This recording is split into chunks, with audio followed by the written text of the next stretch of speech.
hotel here, a 3-star or 2-star hotel, 10,000. A 5-star hotel here is how much? 20,000, 30,000 a night.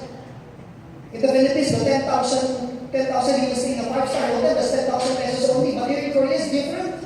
Your 10,000 pesos is equivalent to 3-star hotel. You agree? Yes. Expand your mind. Think outside the box. Don't be normal. Be abnormal. You know why? Networker is a superhuman. I'm a networker. I'm a professional networker. I do this every day. I'm a superhuman. In your company, there's departments, right? You have accounting department. You have sales department. You have training department. You have logistics department. You have HR. You have call centers. Do you agree? And every department, there's a boss. Do you agree? There's a manager. Do you agree? And every department, there's a lot of employees. Do you agree? And trainers will never venture into sales. And salesperson will never go training. But in networking, it's different. Right now, in training, when I go back to the Philippines, I will sell OPP.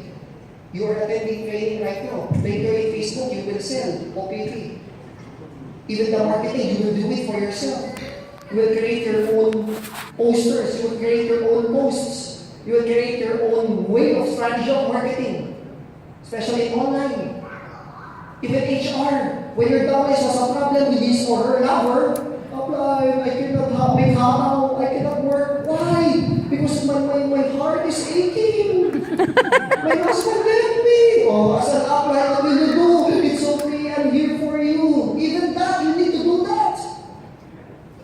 12 a.m., you need to sleep at your apply as a major concern. He has a lot of orders from Africa. Then he or she needs to call you around 12 a.m.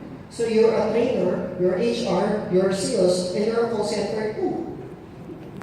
And if you earn, you will account your earnings. So I put this in my savings, I put this in my group, I put this for myself, You do the accounting for yourself. You are the accountant, you are the trainer.